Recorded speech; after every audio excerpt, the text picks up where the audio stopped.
I'm sure most of you are aware of the recent television special that claimed to give an honest, candid, and revealing look into the private life of one of the world's most successful and controversial celebrities, Michael Jackson. The revelations were explosive. The ratings were enormous. But Michael has claimed that what TV journalist Martin Bashir presented was a twisted and edited construction of scandal and innuendo, not a true representation of the interviews that actually took place. In the next 2 hours, we're going to give you an opportunity unprecedented in the history of television. We're going to show you footage that was never intended to be broadcast.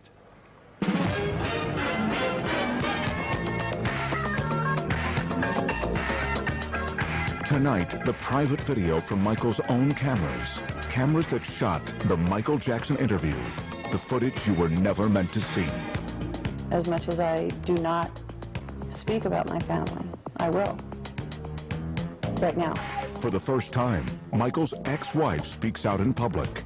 My kids don't call me Mom because I don't want them to.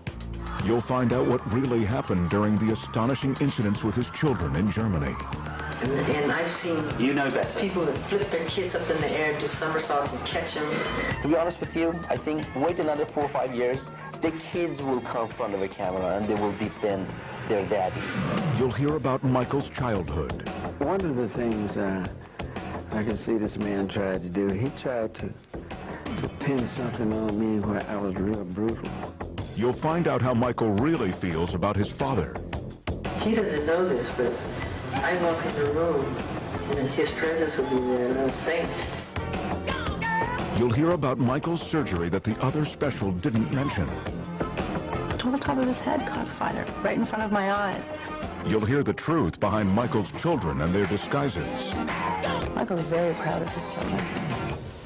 I'm the one who's terrified. You'll go behind the rumors of the Neverland Ranch. Never did. I was slit my wrist if I were hurt. And find out how those rumors have driven a family from their home. Gavin called me. He was crying on the phone. He went in gas station. The kid in gas station, they start kidding. Oh, you are the kid doing this with Michael. You slept with Michael. They ruined this kid's life.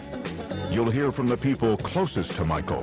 I've heard someone say on the television that no one should be allowed behind those gates at Neverland, especially the children. They don't even know what they're talking about. Plus, a surprise revelation from the man behind the Michael Jackson interviews. There'll be a lot of controversy about this.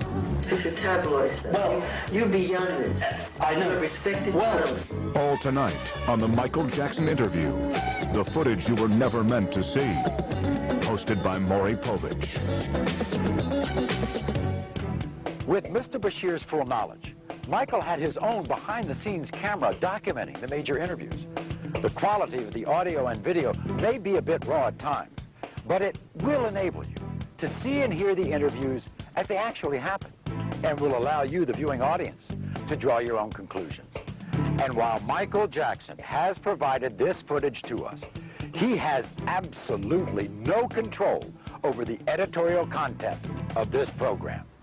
But who is Martin Bashir? And how did he get an exclusive interview with one of the most reclusive pop stars the world has ever known? In 1995, this little-known British journalist caused an uproar when his sensational interview with Princess Diana revealed details of her extramarital affair. Since then, he has scored interviews with some of England's most notorious newsmakers, becoming somewhat of a celebrity himself. Martin, let's get word for the evening. His interview with Jackson was, as he put it, a request to show me the real man, but show me everything, make nothing off limits. Michael agreed, and the first interview was scheduled for the summer of 2002. In these photos of one of Bashir's interviews with Jackson, you can see the camera that captured the footage you were never meant to see. It's mounted right there on the light stand. This is the view it was capturing at the last interview. And this is the shot from the very first interview at Neverland. The man adjusting the lens. Now this is on. Okay. So can we have silence in the house? Yeah. Is Jackson's own documentary cameraman. Well, I just wanted to clarify that it was not a secret video. Because right now they're saying that we were secretly videotaping him, but that's not the truth. Mr. Bashir saw me, hooking up the camera. And you know, everybody saw the camera out there, and we were just rolling it.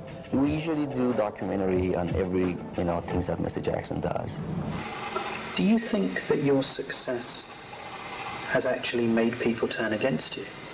The bigger the star, the bigger the target. And the more popular I became, the more rumors that were created, none of which were true. I mean, the moment I started breaking the all-time records of the biggest selling albums of all time, they called me weird overnight, strange, wacko. You know, they said I'm a girl, homosexual. He wants to buy the Elephant Man bones. He sleeps in a hyperbaric chamber. None of that stuff is true. All completely made up. Well, I've seen where you sleep. All a lie. I've seen where you sleep, exactly. And it's not a hyperbaric chamber. I sleep in a bed. I mean, people would be so surprised how normal and simple the way I live. Most people would have a very hard time thinking Michael Jackson's life was normal or simple. Maybe it's that ranch north of Santa Barbara, California, the 3,000 acres he calls Neverland. Neverland is an extraordinary, a breathtaking, a stupendous, an exhilarating, an amazing place. I can't gather together words to describe Neverland. What inspired you to make a home like this? What inspired me? It was so easy because it was me being myself, creating things that I love. And what I love, kids happen to love, or the child that lives inside the adult happens to love. You know, it is so easy because I'm just putting behind the gates everything I never got to do when I was a kid. Do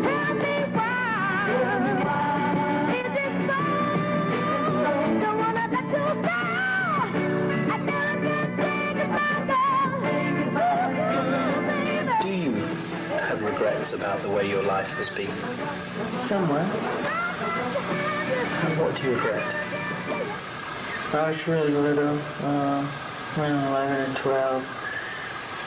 I was under contract with Motown, and I would have to go to the recording studio. I had to go and make these albums because the summer tour was right around the corner, and right across the street from the recording studio was a ballpark, and I could hear the kids, you know, the roar of the crowd and playing and catching ball and having fun and playing tennis. And some of those times I so passionately wanted to just go over there and just play a little bit and not go to the recording studio and sing. Just to, you know, have some fun with the kids. And I couldn't.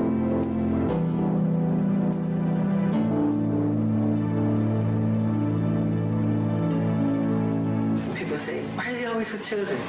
Well, I was raised in a world with adults. When kids were playing in bed sleeping at night, I was up doing clubs. I was doing club dates, 3 in the morning. The striptease would come on after us. You know, we were performing. And we didn't have friends. My brothers were like my friends, but we worked. There was no Christmas, there was no birthdays, and we were very strict Jehovah's Witnesses. So I'm compensating. Nature made sure that I compensated for the lost. So when you come behind my gates, you'll see amusement parks, you'll see animals, you'll see everything I never got to do. There's candy everywhere. It's fun.